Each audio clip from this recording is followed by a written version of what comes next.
Good morning students. आज के बेंगली लैंग्वेजे पत्र लिखन দিয়ে তোমাদের ক্লাস শুরু হবে। অর্থাৎ পত্র লিখন একটি চ্যাপ্টার তোমাদের রয়েছে, সেই চ্যাপ্টারটি হচ্ছে 20 নম্বর, অর্থাৎ চ্যাপ্টার নাম্বার 20 দিয়ে ক্লাস শুরু করি। তো পত্র লিখন অর্থাৎ কি না, চিঠি লেখা। তো চিঠি আমরা কখন লিখি এবং কেনই বা লিখি না, ধরো দূরের কিছু পরিচিত মানুষ আছে বা দূরে কিছু আত্মীয় স্বজন আছে, তো তাদের উদ্দেশ্যে আমরা এই চিঠি লেখা শুরু করি বা চিঠি লিখতে বসি। কেন না, তারা কেমন আছে না আছে বা আমরাই বা কেমন আছি না আছি, অর্থাৎ যে চিঠি লিখছে সে কেমন আছে না আছে, তার সমস্ত কুশল সংবাদ এবং যাকে লিখছে তারও সমস্ত কুশল সংবাদ, অর্থাৎ সে কেমন আছে না আছে, এই সমস্ত জানার জন্য আমরা চিঠি লিখি। তাহলে কি দাঁড়ালো না, চিঠি হচ্ছে মনের আদান প্রদানের একটি সুন্দর মাধ্যম। তাহলে চিঠির মাধ্যমে যেমন আমরা খবর নিতেও পারি, আবার খবর জানতেও পারি। তাহলে চিঠি হচ্ছে মনের আদান প্রদান, অর্থাৎ আমাদের মনে কি চলছে না চলছে সেই সমস্ত আদান প্রদান, অর্থাৎ দেওয়া এবং নেওয়া, এর হচ্ছে একটা সুন্দর মাধ্যম, যেটা এখন তোমরা ইউজ করো হোয়াটসঅ্যাপ হিসেবে, তাই না? তো এখন মোবাইল চলে আসার পরে চিঠি ফিঠি লেখা তো আমরা অনেকে ভুলেই গেছি, কিন্তু চিঠি হচ্ছে একটা খুব সুন্দর মাধ্যম, যেখানে পুরোপুরি সুন্দরভাবে নিজের মনের ভাবকে প্রকাশ করা যায়। তো যাই হোক, হোয়াটসঅ্যাপ আসুক আর যাই আসুক, চিঠি কিন্তু চিঠি, পত্রলেখন কিন্তু পত্রলেখনের জায়গাতেই থাকবে, সেখান থেকে কিন্তু সেটাকে সরানো যাবে না। তো পত্রলিখন যেটি, সেই পত্রলিখনকে 4টি ভাগে ভাগ করা যায়। সেটি কি কি না, ব্যক্তিগত পত্র, আমন্ত্রণ পত্র, ব্যবসায়িক পত্র, আবেদন পত্র। ব্যক্তিগত পত্র, আমন্ত্রণ পত্র, ব্যবসায়িক পত্র, আবেদন পত্র। দেখো, এই যে 4 ধরনের যে পত্র লিখন হতে পারে, তো সেটা তো আমাদের জানা হয়ে গেল। এবার কি পারপাসে না কখন আমরা এই চিঠিগুলি বা পত্রগুলি লিখি, তা দেখো, প্রথমে ব্যক্তিগত পত্র, অর্থাৎ পারিবারিক খোঁজ খবর নেওয়ার জন্য যে চিঠিটা লেখা হয় সেটাকে আমরা বলতে পারি ব্যক্তিগত পত্র। তারপরে আমন্ত্রণ পত্র, অর্থাৎ পূজা পার্বণ অনুষ্ঠান কোনো কিছু হতে গেলে আমরা যে আমন্ত্রণ জানিয়ে যে পত্রগুলি লিখি, সেই পত্রগুলিকে বলা হচ্ছে আমন্ত্রণ পত্র। আর ব্যবসায়িক পত্র কি না, ব্যবসা সংক্রান্ত বিভিন্ন প্রয়োজনে বা ব্যবসায়িক প্রতিষ্ঠানের কাছে যখন অনেক সময় চিঠি লেখার প্রয়োজন হয়ে পড়ে, তখন সেইটাকে বলা হচ্ছে কি না, ব্যবসায়িক পত্র। আবেদনপত্র অর্থাৎ অফিসিয়াল যে লেটারগুলোকে বলা হচ্ছে সেটা আবেদনপত্র। এগুলো আমরা কোথায় কিসের জন্য লিখি না, ধরো বিদ্যালয়ে বা অফিস আদালতে নিজের বক্তব্য জানিয়ে এই যে চিঠি লিখি, সেই চিঠিকে বলা হচ্ছে আবেদনপত্র। অর্থাৎ আত্মীয় স্বজন পরিচিত মানুষদের মধ্যে যোগাযোগ রাখতে বা তাদের নিজেদের মনোভাব জানতে বা নিজেদের মনোভাব প্রকাশ করতে যে পত্র লেখা হয়, সেই পত্রকে বলা হচ্ছে ব্যক্তিগত পত্র। আমন্ত্রণ পত্র অর্থাৎ পূজা পার্বণ উৎসব অনুষ্ঠানের জন্য যে নিমন্ত্রণ আমরা করি, অর্থাৎ নিমন্ত্রণ জানিয়ে যে পত্রটি লেখা হয়, সেই পত্রটিকে বলা হয় আমন্ত্রণ পত্র। আমরা লিখি না, পূজা পার্বণ এলে অতিথিকে বা আমাদের আত্মীয় স্বজনকে চিঠি লিখে আহ্বান করি বা চিঠি লিখে বলি যে হ্যাঁ, এই উৎসব আমার বাড়িতে হচ্ছে, বা জন্মদিন উপলক্ষে যে সেলিব্রেশনটা চলছে তার জন্য চিঠি লিখে আমন্ত্রণ করি, বা বিবাহের জন্য যে চিঠি লেখা হয় আত্মীয় স্বজনকে বা পরিচিতিদেরকে, যে পত্রটি লেখা হয় সেই পত্রটি হয়ে গেল আমন্ত্রণ পত্র। এবার ব্যবসায়িক পত্র, ব্যবসা সূত্রের উদ্দেশ্যে যে অনেক সময় ব্যবসায় সমিতি বা প্রতিষ্ঠানকে যে চিঠি লেখা হয়, সেই চিঠি হয়ে গেল কি না ব্যবসায়িক পত্র। আর আবেদনপত্র হচ্ছে যে স্কুল, অফিস, আদালত এসবে এই সমস্ত জায়গায় নিজেদের বক্তব্যকে পেশ করে যে চিঠি আমরা লিখি, সেটাকে বলা হচ্ছে আবেদনপত্র। তাহলে এই 4 ধরনের চিঠি মোট কথা তোমাদের জানা হয়ে গেল। তাহলে চিঠি কত ধরনের হয় জানলাম আমরা, চিঠি 4 ধরনের হয়। হলো। এইবার চলে যাব যে ব্যক্তিগত পত্র। ব্যক্তিগত পত্র যেটা অর্থাৎ প্রথম যে পার্টটি আমাদের, সেই পার্টটি হচ্ছে 6টি অংশ। সেই 6টি অংশ কি না, পত্র লেখকের ঠিকানা। পত্র লেখকের ঠিকানা এটি লিখতে হয় চিঠির একেবারে ডান দিকের উপরের কোণে। ডান দিক অর্থাৎ এই দিক। ধরো এই চিঠি এখানে আমি একটা লিখবো, ধরো এটা একটা পেজ, ঠিক আছে। এই পেজে আমি চিঠিটা যখনই লিখতে শুরু করব তখন পত্র লেখকের ঠিকানা অর্থাৎ আমি কে, কোথা থেকে লিখছি সেটা তো জানানো প্রয়োজন। তার জন্য এই যে ডান দিকের যে কর্নারটা, এই কর্নারে আমরা লিখবো কি না আমাদের নিজেদের ঠিকানা, অর্থাৎ যে চিঠি লিখছে। হয়ে গেল পত্র লেখকের ঠিকানা, অর্থাৎ যে পত্র বা যে চিঠি লিখছে, ডান দিকের ওপরের কোণে। এবার তারিখ, ঠিকানার ঠিক নিচে তারিখটি লিখতে হবে, অর্থাৎ এখানে ধরো আমি আমার ঠিকানা লিখলাম, তার নিচে যেদিন চিঠিটা লিখবো সেই ডেটটা লিখে দিতে হবে। সম্ভাষণ অর্থাৎ আমি যাকে চিঠি লিখছি তাকে সম্ভাষণ করতে হবে। কী হিসেবে, যদি আমি বড়দের চিঠি লিখি তাহলে শ্রীচরণেষু বলে লিখবো, বা শ্রীচরণ কমলেষু বা পরম পূজনীয় বলে এরকম একটা সম্ভাষণ দেব। বা যদি ছোটদের উদ্দেশ্যে লেখা হয় তাহলে বলতে হবে যে স্নেহের বা কল্যাণী ও কল্যাণিয়া ইত্যাদি। তাহলে সম্ভাষণ অর্থাৎ একটা সম্ভাষণ। এই যে বাঁ দিক থেকে মোট কথা এবার চিঠি লেখা শুরু করতে হবে, ঠিক আছে। তো বাঁ দিক থেকে তোমাদের ব্যক্তিগত চিঠির ক্ষেত্রে কিভাবে করতে হয় সেটা আমি তোমাদের পরে বলে দিচ্ছি। যেমন ধরো দিদিকে বা দাদাকে পরীক্ষায় ভালো রেজাল্ট করেছো তার জন্য চিঠি লিখবে, তাহলে এখানে লিখবে শ্রীচরণেষু দিদি বা শ্রীচরণেষু বাবা, পূজনীয় বাবা, অর্থাৎ গুরুজনদের উদ্দেশ্যে, যারা বড় তাদের উদ্দেশ্যে যদি আমি চিঠি লিখি তখন লিখবো যে শ্রীচরণেষু বাবা বা মা, পূজনীয় দাদা বা দিদি, এই ধরনের, বা শ্রীচরণ কমলেষু। হয়ে গেল সম্ভাষণ যে কি সেটা আশা করি তোমাদের ক্লিয়ার হলো। এরপর আমরা চলে যাব মূল পত্র, অর্থাৎ এবার মূল অংশে চলে যাব। মূল আমার বক্তব্যটা কি, আমি কিসের জন্য চিঠিটা লিখছি, অর্থাৎ এখানে পত্র লেখক তার বক্তব্য পেশ করবেন, অর্থাৎ বিষয়টি, আসল বিষয়টি, ঠিক আছে। তাহলে এই যে ডান দিকে আমি লিখবো সম্ভাষণ, এরপরে আমি এখান থেকে আমার আসল বক্তব্য অর্থাৎ মূল পত্র শুরু করে দেব, আসল বিষয়বস্তুটি কি। হয়ে গেল। এরপর আছে 5 নম্বর যেটি, সেটি হচ্ছে অধনামা ও স্বাক্ষর।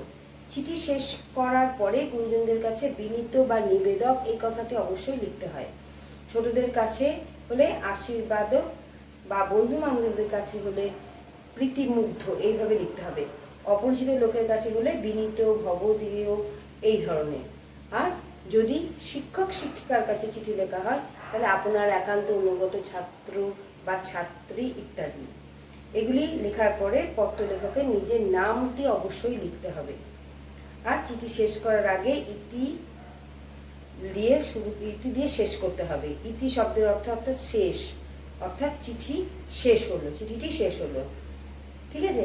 তো এই হয়ে গেল তোমাদের অধনামা বা স্বাক্ষর। অর্থাৎ কি, অধনামার যা ব্যাপারটা আমরা তাহলে কি জানলাম না, ধরো আমার যে চিঠিটা লেখা শেষ হয়ে গেল, তো সেখানে হঠাৎ করে তো শেষ করে দিতে পারি না, তাহলে সেটা একটা খাপছাড়া হয়ে যায়।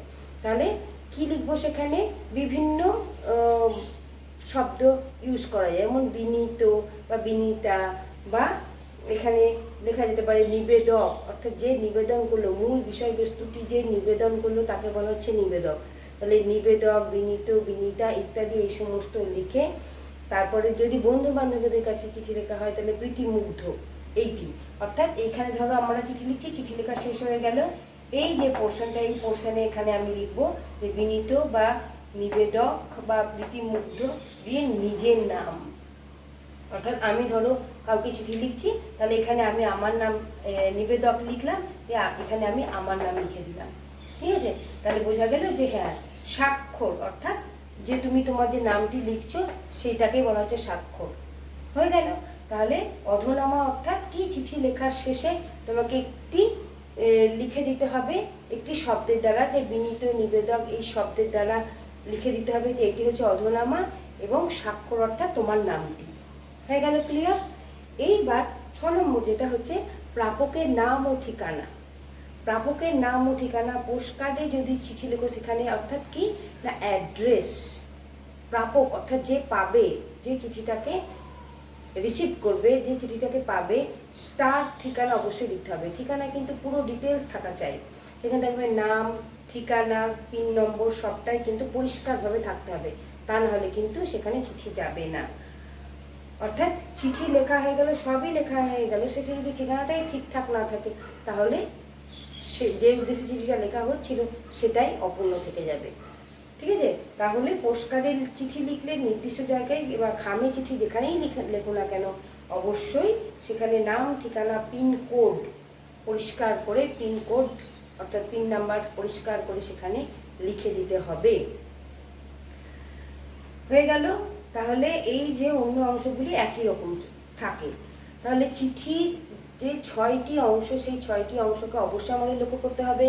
যে কোনো একটি বাদ চলে গেলে সেখানে কিন্তু মার্কস কাটা যাবে। ধরো 6 আছে এখানে চিঠি, 6টি পার্ট আছে, অর্থাৎ 6টি অংশ। এই 6টি অংশের মধ্যে যদি কোনো একটি বাদ দিয়ে দিলে তাহলে সেখানে কিন্তু 1 নম্বর চলে গেল তোমাদের। ঠিক আছে, তাহলে অবশ্যই এই 6টি অংশকে অনুসরণ করে চিঠি লেখা শুরু করতে হবে। তাহলে প্রথমটি কি হয়ে গেল না, প্রথমটি হয়ে গেল পত্র লেখকের ঠিকানা, অর্থাৎ আমার ঠিকানা ডান দিকে হয়ে গেল।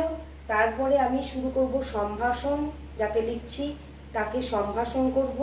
তারপরে আমি লিখব যে চিঠির, তারপরে এখানে তারিখ লিখব, আমার ঠিকানা লেখার পর তারিখ, তারপরে সম্ভাষণ শুরু হবে, সম্ভাষণের পরে মূল বিষয় লিখতে শুরু করব, তারপরে অধনামা, তারপরে স্বাক্ষর, তারপরে প্রাপকের ঠিকানা। ঠিক আছে, তাহলে খামের উপরে বা পোস্টকার্ড সে যাই হোক না কেন সেখানে অতি অবশ্যই ঠিকানা লিখে দিতে হবে। তো তোমাদের যে চিঠিগুলি আছে সেই চিঠিগুলি কী কী আছে আমি পরে আলোচনা করছি। মোট কথা এই 6টি বিষয় কিন্তু অতি অবশ্যই থাকতে হবে। এর মধ্যে যদি একটি বিষয় না থাকে, ধরো প্রাপকের ঠিকানা লিখলে না লেখার সময়, বা মূলপত্র এই বিষয়টি লিখলে না, সেখানে কিন্তু তাহলে মার্কস কাটা হয়ে যাবে। ঠিক আছে, ডিডাকশন হয়ে যাবে সেখানে। তো সেই জন্য মনে রেখো যে 6টি অংশ কিন্তু অতি অবশ্যই ভালো করে উল্লেখ করতে হবে। ধরো তুমি হয়তো সম্ভাষণ লিখলে না, দিয়ে তারপর তুমি বললে ম্যাম আমি তো চিঠিটা পুরোটাই লিখেছি এবং শেষও করেছি, খুব সুন্দরভাবে গুছিয়ে লিখেছি, যদি সেখানে 10 থাকে তো তুমি পাবে 9। কারণ কি না, সেখানে তুমি সম্ভাষণ লেখেনি। জাস্ট এক্সাম্পল হিসেবে তোমাদের বুঝিয়ে দিলাম। তো যে কোনো ক্ষেত্রে যদি একটি পয়েন্ট বাদ যায়, একটি পয়েন্ট যদি তোমরা ছেড়ে দাও তাহলে কিন্তু তোমাদের সেখানে মার্কসও চলে গেল। ওকে, যতই চিঠিটাকে পরিপূর্ণ করে লেখো না কেন। ঠিক আছে, এইবার তোমাদের যে টপিকগুলো আছে চিঠি সেগুলি নিয়ে আমরা আলোচনা করব। ওকে,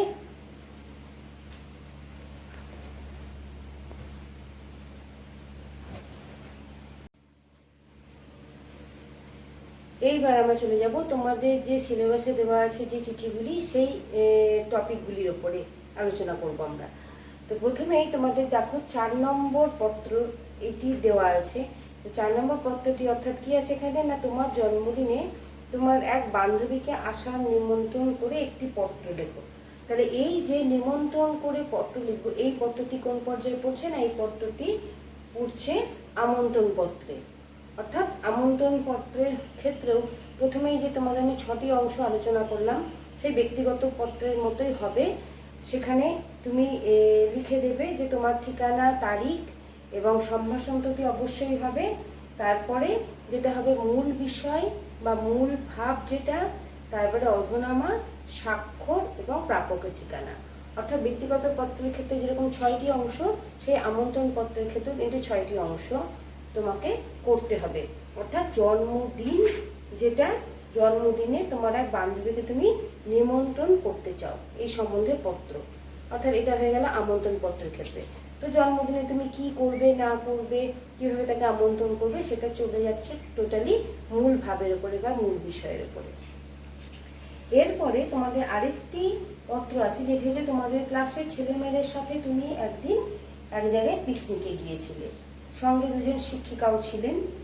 এবার দিনটি কেমনভাবে উপভোগ করলে তা জানিয়ে বন্ধুকে পত্র। তো দেখো এইটাও বন্ধুকে পত্র লিখবো, তো এটা ব্যক্তিগত পত্রের মধ্যেই পড়ে যাচ্ছে।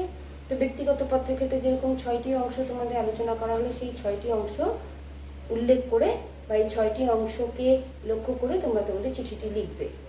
তো পিকনিকে কোথায় গেছে না গেছে এখানে একটা টপিক দেওয়া হয়ে গেছে। তো তোমরা নিজেদের মতো করেও যদি কোথাও পিকনিকে গিয়ে থাকো বা যদি কোথাও ভ্রমণে গিয়ে থাকো সেই সম্বন্ধেও চিঠি নিজেদের মতো করে সাজিয়ে গুছিয়ে লিখতে পারো। কিন্তু এই 6টি অংশটি অবশ্যই কিন্তু লক্ষ্য করতে হবে। এই 6টি অংশ আমি আগে তোমাদের উল্লেখ করলাম। এরপরে যে চিঠিটি আছে অর্থাৎ ব্যক্তিগত চিঠি হিসেবে সেটাকে লিখে নেবে। অসুস্থ হয়ে পড়ে তুমি কয়েকদিন স্কুলে যেতে পারোনি, অর্থাৎ অ্যাবসেন্ট ছিলে। প্রধান শিক্ষিকার কাছে কদিনের ছুটি মঞ্জুর করিয়া আবেদন জানিয়ে একটি আবেদনপত্র, অর্থাৎ এইটি চলে গেল তোমাদের আবেদনপত্রের ক্ষেত্রে। এই পত্রটি চলে গেল আবেদনপত্রের ক্ষেত্রে, অর্থাৎ কিছুদিন স্কুলে অ্যাবসেন্ট ছিলে, তার জন্য প্রধান শিক্ষক বা শিক্ষিকার কাছে একটি চিঠি দিতে হবে। তো তার জন্য এই যে অংশগুলি বা এই যে আবেদনপত্রের প্যাটার্নটা কিন্তু একটু অন্যরকম হবে। ও কীরকম হবে না, প্রথমে তুমি তোমার স্কুলের নাম অবশ্যই দেবে, তারপরে প্রধান শিক্ষিকাকে সম্ভাষণ করতে হবে। শিক্ষক বা শিক্ষিকা যিনি হন না কেন তাকে সম্ভাষণ করতে হবে কিভাবে না, মাননীয় প্রধান শিক্ষিকা মহাশয়া সমীপেশু, এটা থাকবেই। এবার যদি শিক্ষককে লেখো প্রধান শিক্ষককে, তাহলে শিক্ষিকা জায়গায় শিক্ষক হয়ে যাবে, মাননীয় প্রধান শিক্ষক মহাশয় সমীপেশু। তারপরে স্কুলের নাম, স্কুলের ঠিকানা দিয়ে দিলে, দিয়ে মহাশয় বা মহাশয়দের সম্ভাষণ শুরু করলে। ব্যক্তিগত পত্রের ক্ষেত্রে যেমন ঠিকানা আর তারিখ লিখছিলাম, এখানে চিঠি যেখানে লিখছো স্কুলের নাম, প্রধান শিক্ষককে সম্ভাষণ, এইভাবে শুরু করতে হবে এবং ঠিকানা। এইবার প্রধান শিক্ষক বা শিক্ষিকাকে সম্ভাষণ করবে, যেটা কিভাবে, সেটা হচ্ছে মহাশয় বা মহাশয়া দিয়ে। এরপর তুমি তোমার নিজের মূল বক্তব্য পেশ করবে, অর্থাৎ কতদিন অ্যাবসেন্ট ছিলে, কিসের জন্য অ্যাবসেন্ট ছিলে, কবে থেকে স্কুলে আবার জয়েন করছো, এই সমস্ত ডিটেলস সেই মূল বক্তব্য বা মূল বিষয়ে থাকবে। তারপরে শেষে কি করতে হবে, অধরনামা কিভাবে করতে হবে বা স্বাক্ষর কিভাবে করতে হবে। অধরনামা এইভাবে করতে হবে যে আপনার একান্ত অনুগত ছাত্র বা ছাত্রী, যে সেখানে নিচে অবশ্যই তুমি কোন ক্লাসের ছাত্র সেটাও লিখতে হবে বা ছাত্রী। আর তারপরে তোমার নাম দিতে হবে, ক্রমিক নাম্বার, এগুলো অবশ্যই দিতে হবে ডিটেলস। তা না হলে প্রধান শিক্ষক বা শিক্ষিকা কীভাবে এবার বুঝবেন যে তুমি কোন ক্লাসের স্টুডেন্টস তো প্রচুর, এবং তার সঙ্গে ক্রমিক নাম্বার অর্থাৎ রোল নাম্বার। আর ডান দিকে অর্থাৎ ডান দিকে নয়, বাঁ দিকে অবশ্যই সেখানে একটি ছোট্ট ঠিকানা দিয়ে দেবে। যেমন এখানে দেওয়া আছে ব্যারাকপুর, 18 জুলাই 2014। সেখানে তুমি যদি রামপুরহাটের বাসিন্দা হও সেখানে তুমি লিখে দেবে রামপুরহাট, বা যদি নলহাটি বাসিন্দা হও নলহাটি, মল্লারপুর, অর্থাৎ যে যেখানে থাকো সেই জায়গাটির একটি ছোট্ট নামটি দিয়ে দেবে, অর্থাৎ রামপুরহাট, বীরভূম, এরকম একটা কিছু দিয়ে দিতে পারো। নিয়ে তারপরে নিচে ডেট দিয়ে দেবে, ঠিক আছে, পোস্ট ডেট দিয়ে দিলে, দিয়ে তারপরে সেখানকার জায়গার একটা প্লেস আর ডেট, যেটা তোমরা অফিসিয়াল চিঠিতে উল্লেখ করে থাকো প্লেস অ্যান্ড ডেট, তো সেখানে প্লেসের জায়গায় জায়গার নাম আর ডেটের জায়গায় তারিখ, এই বসিয়ে চিঠি কমপ্লিট করে দেবে। তো এই হয়ে গেল তোমাদের 3 রকম চিঠির আলোচনা। তো তোমরা চিঠিগুলো বাড়িতে অতি অবশ্যই খুব ভালো করে প্র্যাকটিস করো। তোমাদের তো সাবজেক্টিভ থাকবেই, সাবজেক্টিভে চিঠি কীভাবে লিখতে হয়, কটি অংশ বা কী, বা যে কোনো একটা টপিকের উপরে চিঠি তোমাদের থাকতেই পারে। তো এই 3টি টপিক খুব ভালো করে বাড়িতে প্র্যাকটিস করো। নিজের মনের ভাবও লিখতে পারো, যেমন দিদিকে চিঠি, এই বন্ধুকে চিঠি, বা জন্মদিনে আমন্ত্রণ, এই যে টপিকগুলো আছে এই টপিকে নিজেরা যদি কোথাও পিকনিকে গিয়ে থাকো সেইখান থেকেও তোমরা কিছু লিখতে পারো, সেখানকার ফিলিংস থেকেও, সেখানকার অভিজ্ঞতা থেকেও কোনো কিছু টপিক এখানে অ্যাড করতে পারো। অর্থাৎ নিজের মতো করে লিখতে পারো, কিন্তু সেটা যেন মিনিংফুল হয়, এমন নয় যে বুঝতেই পারা গেল না, লেখা হয়ে গেল পুরো পেজ, বুঝতেই কিছু পারা গেল না। তো মিনিংফুল যেন অবশ্যই হয়, যেন বুঝতে পারা যায়, অর্থপূর্ণ যেন অবশ্যই হয়। সাজিয়ে গুছিয়ে খুব সুন্দর করে লেখা প্র্যাকটিস শুরু করে দাও 3টে টপিকের উপর। ওকে, তো তাহলে আজকে আমাদের ক্লাস এখানে কমপ্লিট হলো। পরের দিন আমরা নতুন টপিক নিয়ে আবার আলোচনা করব। ওকে।